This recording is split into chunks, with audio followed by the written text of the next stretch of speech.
어느덧 성탄절이 며칠 앞으로 다가왔습니다. 그래서 오늘은 예수님의 탄생 예고, 수태고지에 대한 말씀을 살펴보려고 합니다.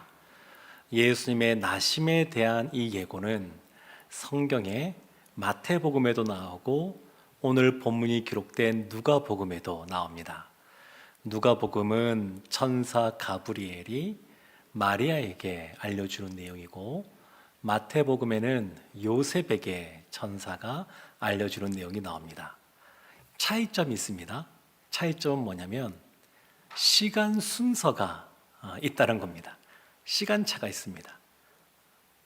천사 가브리엘이 마리아를 찾아와서 먼저 예수님의 탄생을 예고하고 있고, 그 이후에 요셉을 찾아가서 또 이 사실을 알려줍니다.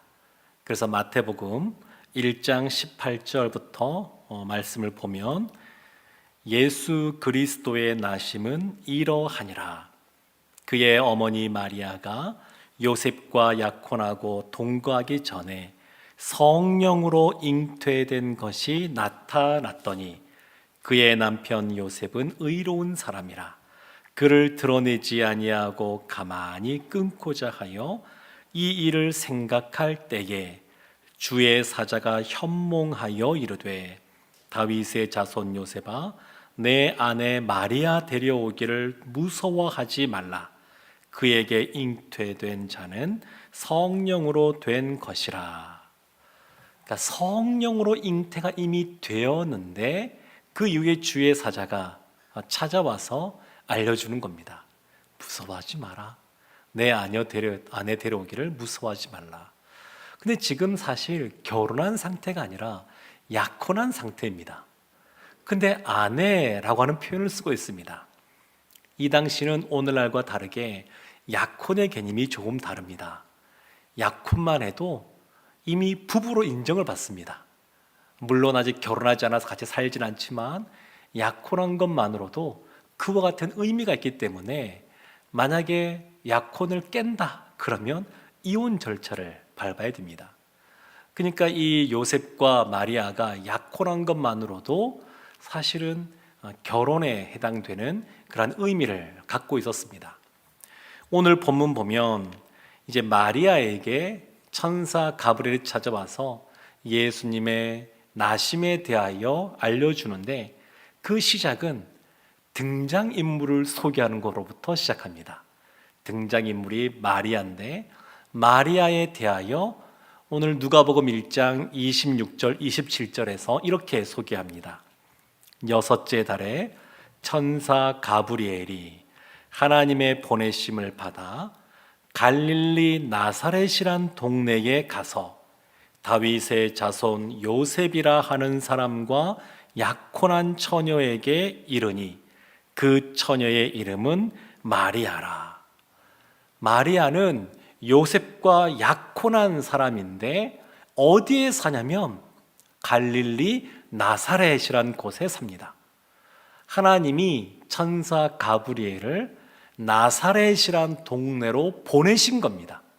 이 나사렛은 예수님께서 베들레헴에서 태어나셨고 애굽에서 어린 시절을 보내시다가 돌아와서 정착하여서 지냈던 곳이 나사렛.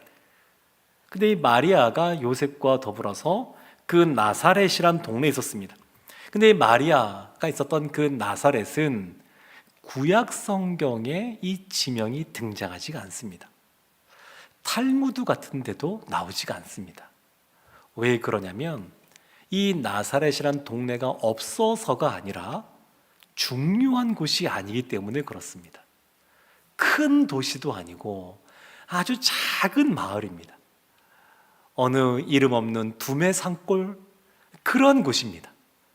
그러니까 이 나사렛은 사람들이 생각할 때에 별 볼 일 없는 곳, 무엇인가 선한 것이 나올 수 없는 곳, 이런 생각들을 가지고 있었습니다. 사도행전 22장 8절 보면, 그럼에도 불구하고 예수님이 자신을 이렇게 설명한다 라고 사도 바울이 이렇게 말을 합니다. 내가 대답하되 주님 누구시니까 하니, 이르시되 나는 내가 박해하는 나사렛 예수라 하시더라. 다메섹으로 가던 그 바울에게 부활하신 예수님이 찾아오셔서 나는 나사렛 예수다, 그렇게 말씀하셨다는 겁니다. 왜 예수님께서 그냥 그 당시에 가장 유명한 성전이 있는 예루살렘의 예수 이렇게 하지 않으시고, 아니면 태어났던 그 고향인 베들레헴의 예수 이렇게 하지 않으시고, 왜 굳이 나사렛이라고 하는 그 보잘것없는 작디 작은 그 동네의 이름으로 자신을 표현하고 있는가? 요한복음 1장 45절 46절 말씀 보게 되면 이 나다네엘이라는 사람이 등장합니다. 45절 말씀에 빌립이 나다네엘을 찾아 이르되 모세가 율법에 기록하였고 여러 선지자가 기록한 그 일을 우리가 만났으니 요셉의 아들 나사렛 예수니라. 나다나엘이 이르되 나사렛에서 무슨 선한 것이 날 수 있느냐? 빌립이 이르되 와서 보라 하니라. 나다나엘은 괜찮은 사람입니다. 말씀을 사모하고 또 그것을 지키기 위하여 힘쓰는 사람이고, 그리고 예수님께도 찾아 나왔던 그런 사람입니다. 근데 처음에 반응은 무슨 선한 것이 나겠느냐라는 겁니다. 우리는 어떤 사람들의 외모에 많은 시선들을 빼앗깁니다. 하나님께서는 우리의 마음의 중심을 보시지만 사람은 그 사람의 외모가 화려한지 초라한지에 대하여 그 대하는 태도나 자세가 달라지는 것을 볼 수 있습니다. 사람들이 볼 때 이 나사렛은 마치 주목해서는 안 될 것 같은, 무시해도 되는 것 같은 그러한 동네입니다. 그런데 나다나엘이 그 예수 앞에 나와서 구주이심을 알게 되기 위해서는 껍데기와 같은 이러한 그 외모, 밖에 화려하든 초라하든 거기에 눈을 빼앗기면 안 되고 그 안에 있는 본질의 시선을 집중해야 됐었어야 했습니다. 예수님에 대하여 많은 사람들이 여러 가지 조롱을 하고 비난을 하고 업신여기는 말들을 할 때 등장하는 단어 중에 하나가 나사렛 예수라는 말입니다. 그럼에도 예수님께서는 그것을 드러내십니다.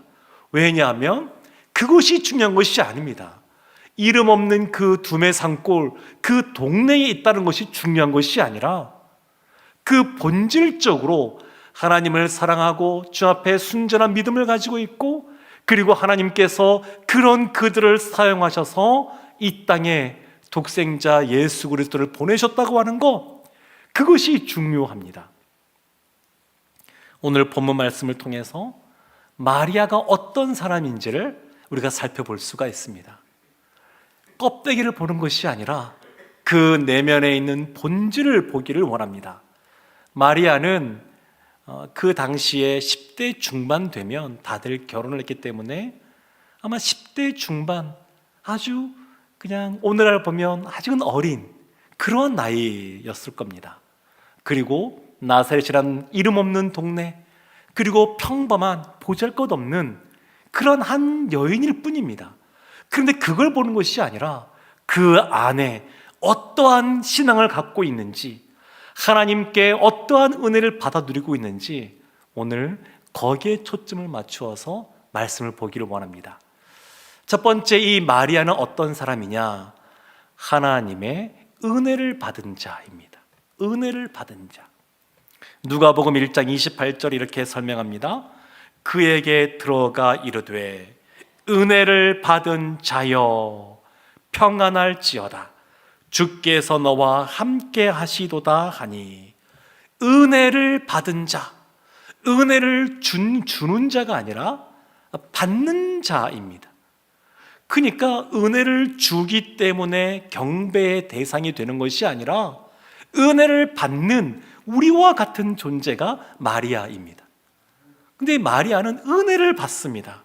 이것이 얼마나 큰 은혜인지는 세례 요한인 그 아들이 태어날 것이다 이야기를 들었던 그 사가랴와 엘리사벳을 소개한 누가복음 1장 5절과 6절 말씀 보면 조금 더 분명하게 드러납니다. 1장 5절에 유대왕 헤롯 때에 아비야 반열에 제사장 한 사람이 있었으니 이름은 사가랴요 그의 아내는 아론의 자손이니 이름은 엘리사벳이라.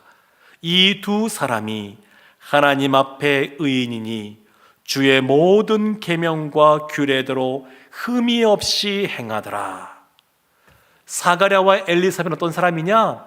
하나님 앞에 의인입니다. 의인. 하나님 앞에 의인으로 있는 그들에게 주님의 길을 예비하라고 그 아들 세례 요한을 보내주었습니다. 근데 이 마리아는 그런 식으로 표현하지 않습니다. 하나님의 은혜를 받은 자. 그러니까 이 은혜를 받는다고 하는 것이 얼마나 큰지 그것을 우리에게 보여주고 있습니다. 그런데 이와 같은 은혜를 받는 자에게 나타나는 모습이 있습니다. 두 가지가 오늘 본문에 등장하는데 1장 30절 말씀 보면 이렇게 말씀이 나옵니다. 천사가 이르되 마리아여 무서워하지 말라. 내가 하나님께 은혜를 입었느니라. 하나님께 은혜를 입었기 때문에 무서워하지 말라는 겁니다. 그리고 28절에서도 은혜를 받은 자여 평안할지어다. 하나님의 은혜가 임하면 우리 가운데 평강이 임합니다. 하나님의 은혜가 있으면 무섭지 않고 두렵지 않고 불안하지 않고 하나님이 주시는 평강, 평안이 있습니다. 민수기에 보면 대제사장의 기도가 나오는데 하나님이 우리에게 복을 주기를 원하시는데 지켜주기를 원하시고 그리고 은혜와 평강을 주기를 원하십니다. 은혜와 평강은 함께 가는 겁니다. 하나님의 은혜가 있으면 이 세상 살아갈 때에 두려울 것이 없습니다. 주님께서 평강을 주시기 때문에 그렇습니다. 이 마리아는 은혜를 받았기에 평강도 함께 누리는 사람이 되었습니다. 또 하나 은혜 받은 모습이 있는데 그것은 28절 끝에 나오는 것처럼 주께서 너와 함께 하시도다. 함께 하시도다. 한 단어로 표현하면 뭐라고 할 수 있을까요? 임마누엘. 임마누엘입니다. 마태복음 1장 23절에 이렇게 말씀합니다. 보라, 처녀가 잉태하여 아들을 낳을 것이요 그의 이름은 임마누엘이라 하리라 하셨으니 이를 번역한즉 하나님이 우리와 함께 계시다 함이라. 예수님의 이름이 우리와 함께 한다는 뜻의 임마누엘입니다. 하나님은 우리에게 종교를 선물해 주기 위해서 예수님을 보내신 것이 아닙니다. 하나님은 우리와 함께 하기를 원하시기에 예수님이 이 땅 가운데 오신 줄로 믿습니다. 주님은 우리와 함께 하시는 분이십니다. 하나님을 우리가 알 수 있고 볼 수 있고 경험하고 누릴 수 있도록 예수 그리스도를 보내주신 겁니다. 그 주님이 마태복음 가장 끝부분에 보게 되면 세상 끝날까지 내가 너희와 항상 함께 있으리라 그렇게 약속해 주고 있습니다. 이 마리아는 하나님께 은혜를 입은 은혜를 받은 자입니다. 은혜를 받았기에 하나님이 주시는 평강이 있고 또 임마누엘의 축복 그 은혜를 경험하고 있습니다. 두 번째, 이 마리아는 어떤 사람이냐면 마음밭이 너무 좋은 사람입니다. 그래서 아멘 신앙을 소유하는 소유자입니다. 누가복음 1장 29절에 이렇게 말합니다. 처녀가 그 말을 듣고 놀라 이런 인사가 어찌함인가 생각하매 마리아라고 우리와 같이 다른 것이 아니라 천사가 등장하자마자 놀라게 됩니다. 비슷합니다. 놀랍니다. 그런데 여기서 놀라라고 하는 표현은 신약 성경에서 여기만 쓰여져 있습니다. 사가랴도 그 천사가 등장했을 때에 놀라 두려워했다 이렇게 말하는데 그때 쓰였던 단어와 여기에 쓰신 단어가 다릅니다. 여기서 말하는 놀라라고 하는 것은 굉장히 강조하는 겁니다. 깜짝 크게 놀란 겁니다. 그러니까 우리랑 별로 다르지 않습니다, 마리아가. 근데 그렇게 어린 소녀 같은 처녀이면서 또 이와 같이 두렵고 떨리는 마음이 있는 그 마리아에게 더 놀라운 소식을 이 천사가 알려줍니다. 1장 31절에 이렇게 말합니다. 보라, 내가 잉태하여 아들을 낳으리니 그 이름을 예수라 하라. 아직 결혼도 안 했는데 너가 잉태할 거라는 겁니다. 아들을 잉태하여 낳을 거라는 겁니다. 너무너무 놀라운 그러한 소식을 전해주었습니다. 그런데 이와 같이 등장한 것으로 깜짝 놀라고 생각해 본 적도 없는 그냥 아주 놀라운 말씀을 듣게 되었는데, 이때 마리아의 반응, 그것이 중요합니다. 마리아가 어떻게 말을 하냐면 1장 34절에 이렇게 말합니다. 마리아가 천사에게 말하되 나는 남자를 알지 못하니 어찌 이 일이 있으리까? 나는 남자를 알지 못합니다. 그런데 어떻게 제가 잉태할 수 있겠습니까? 이것은 두 가지 의미로 해석할 수가 있습니다. 첫 번째는 말도 안 됩니다. 나는 남자를 모릅니다. 어떻게 모르는데 아이를 가질 수 있겠습니까? 이러한 불신의 질문일 수도 있고, 또 정반대로 나는 남자를 알지 못하지만 그러나 아이를 잉태한다, 그러니까 어떻게 하면 그와 같이 순종의 모습으로 나아갈 수 있겠습니까? 이런 질문이기도 합니다. 이 앞에 누가복음 보면 이 세례 요한과 아기 예수님에 대해서 번갈아 가면서 이 내용들이 나오게 되는데, 세례 요한이 이제 태어날 것이다, 아들을 낳을 것이다 이야기를 듣고 사가랴가 보인 반응이 있습니다. 누가복음 1장 18절에 이렇게 말합니다. 사가랴가 천사에게 이르되 내가 이것을 어떻게 알리요? 내가 늙고 아내도 나이가 많으니이다. 사가랴의 반응은 나는 너무 나이가 많습니다. 내 아내도 늙었습니다. 어떻게 아이를 갖겠습니까? 젊은 사람도 아닌데. 이 표현은 불신의 답입니다. 그래서 하나님이 그 징조를 보여주시는데 그것이 그 아들이 태어날 때까지 말을 못하게 하신 겁니다. 말을 못하게. 근데 이 마리아는 이런 반응이 아닙니다. 마리아는 이 천사의 말을 듣고 내가 남자를 알지 못하지만 잉태할 것이라는 그런 말씀을 듣고 그러면 어떻게 그것이 가능하겠습니까? 이렇게 질문하는 겁니다. 이 말에 천사가 마리아에게 믿음을 더할 수 있는 격려의 말을 합니다. 1장 35절에 이렇게 말합니다. 천사가 대답하여 이르되 성령이 내게 임하시고 지극히 높으신 이의 능력이 너를 덮으시리니 이러므로 나실 바 거룩한 이는 하나님의 아들이라 일컬어지리라. 성령이 내게 임하시고 그리고 지극히 높으신 이의 능력이 너를 덮으면 가능하다. 이 마리아의 믿음을 더욱더 굳건하게 할 수 있는 그런 격려의 그런 말을 주는데, 성령이 함께하고 하나님이 너를 덮으시면 가능하다, 이렇게 말을 합니다. 36절에도 이렇게 말합니다. 보라, 내 친족 엘리사벳도 늙어서 아들을 배었느니라. 본래 임신하지 못한다고 알려진 이가 이미 6달이 되었나니 너의 친족 나이 많은 엘리사벳도 이미 임신한 지 6개월이 되었다. 하나님께서 이 일을 행하셨는데 너에게도 행할 것이다. 이런 믿음을 더하는 그런 말을 해줍니다.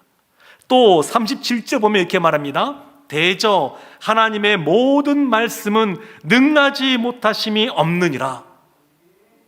하나님의 모든 말씀은 능하지 못함이 없습니다.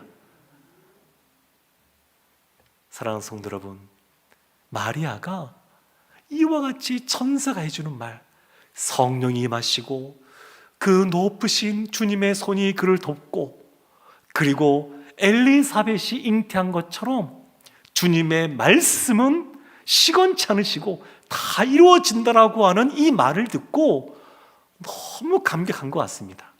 그래서 너무너무 아름다운 믿음의 고백을 하는데, 그것이 1장 38절에 나와 있습니다.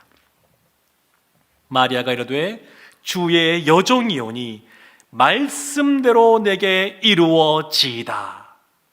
말씀대로 내게 이루어지이다. 말씀대로 이루어지이다. 한마디로 말하면 뭐라고 표현할 수 있을까요? 아멘. 아멘입니다. 아멘 신앙이 있습니다. 하나님 말씀이 선포될 때에 껍데기와 같은 선입견으로 그것을 못 받아들이는 것이 아니라 그 본질, 하나님께서는 능치 못할 일이 없다라고 하는 그러한 믿음을 갖고 아멘 하는 겁니다. 아멘. 순전한 믿음으로 나가는 겁니다. 마음밭이 너무 좋습니다. 하나님 말씀이 선포될 때에 우리가 갖고 있는 상식, 그리고 우리가 갖고 있는 어떤 가치관, 여러 가지 상황, 이것 때문에 하나님의 말씀을 못 받아들이는 것이 아니라 그 안에 본질, 하나님께서 하시는 모든 말씀은 능치 못할 일이 없다라고 하는 이것을 믿고 아멘 이렇게 한 겁니다.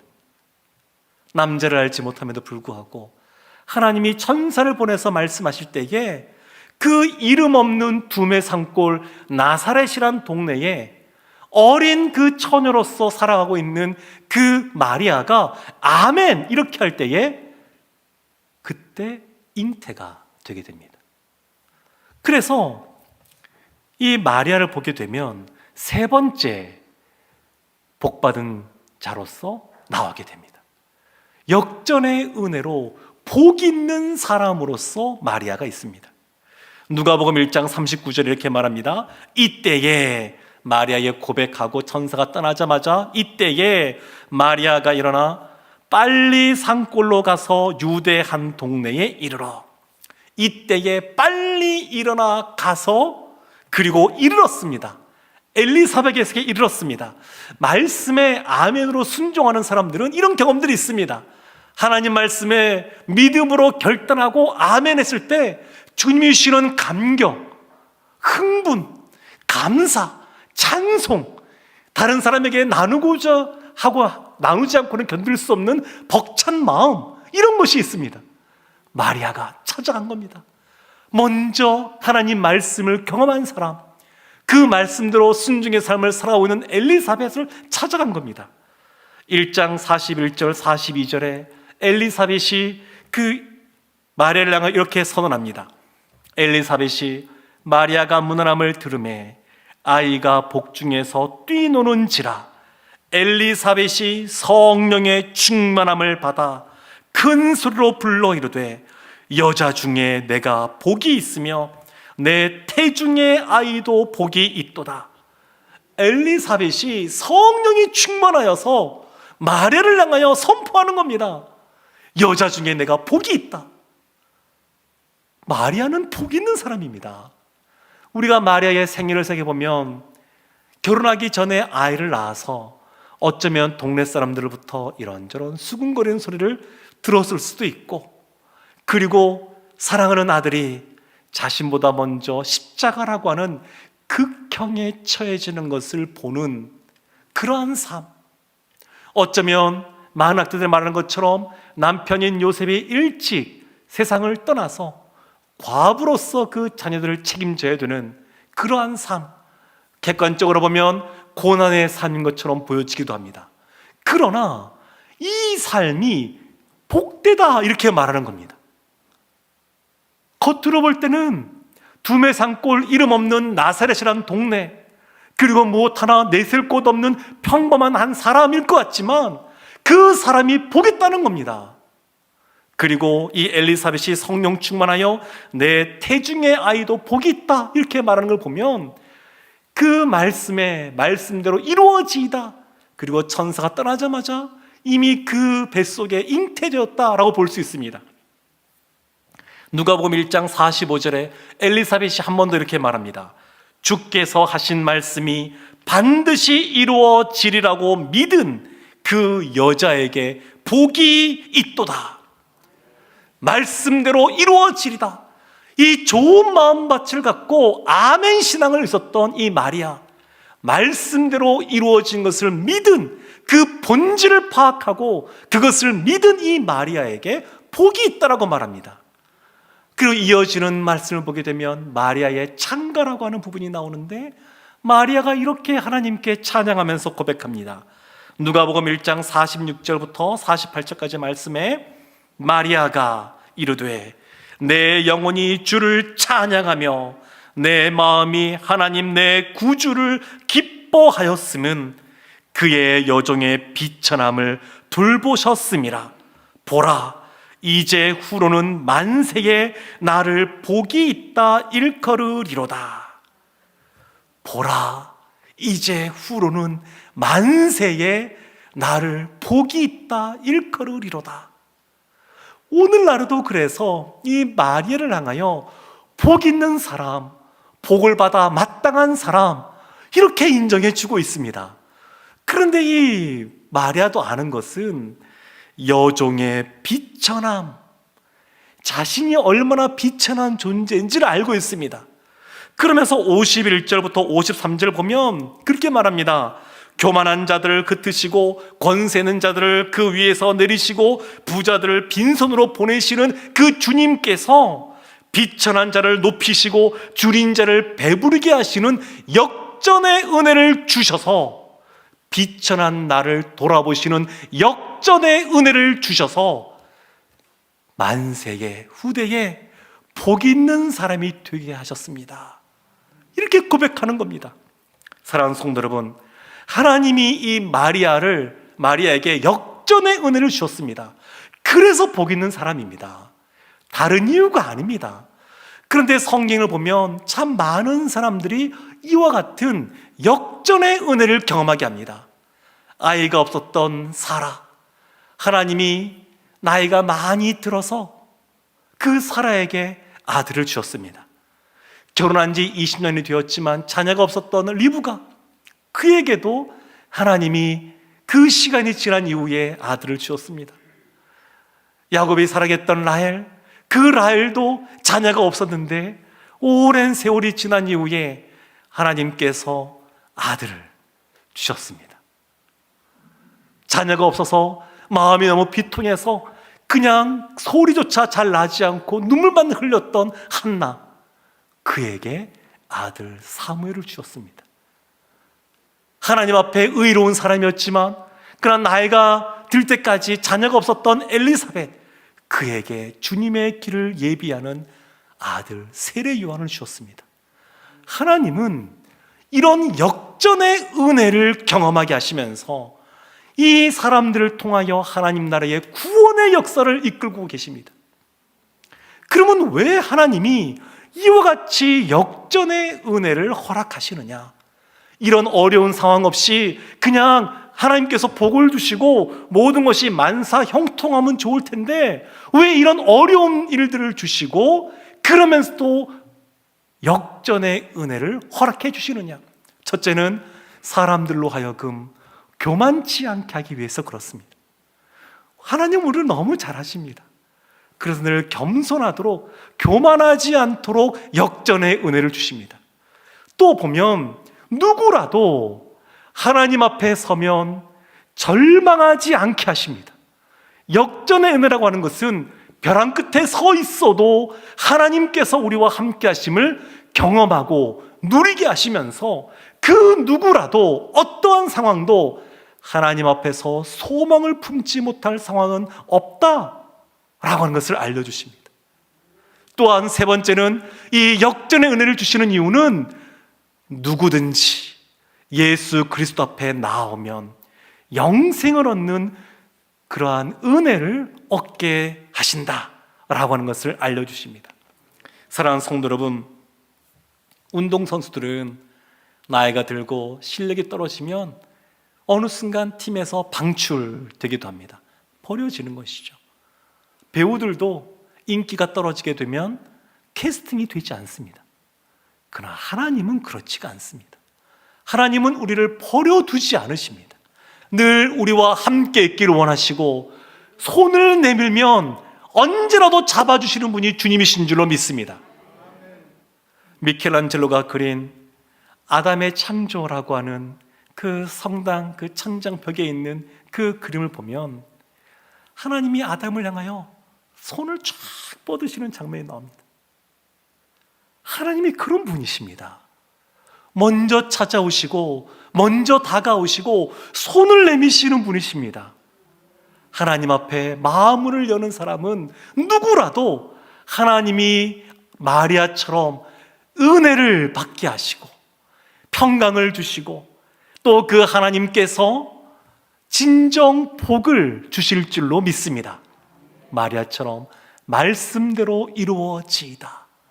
아멘 신앙, 순전한 신앙으로 나아가 하나님이 주시는 은혜와 평강과 복을 받아 누리는 하나님의 사람들 다 되시기를 주님의 이름으로 축원합니다. 아멘. 기도하겠습니다. 하나님, 마리아가 은혜를 받은 자로서, 복 있는 자로서 아멘 신앙을 소유하고 있었던 것처럼 우리도 하나님 앞에 순전하게 믿음으로 나아가 하나님이 주시는 은혜와 복을 받아 누리게 하여 주시옵소서. 마리아가 하나님을 향하여 소리 높여 찬양하며 기뻐했던 것처럼 성탄절을 맞이하여 우리가 하나님께 진정으로 감사하고 찬양하고 기뻐하는 영혼들 다 되게 하여 주옵소서. 예수님의 이름으로 기도합니다. 아멘.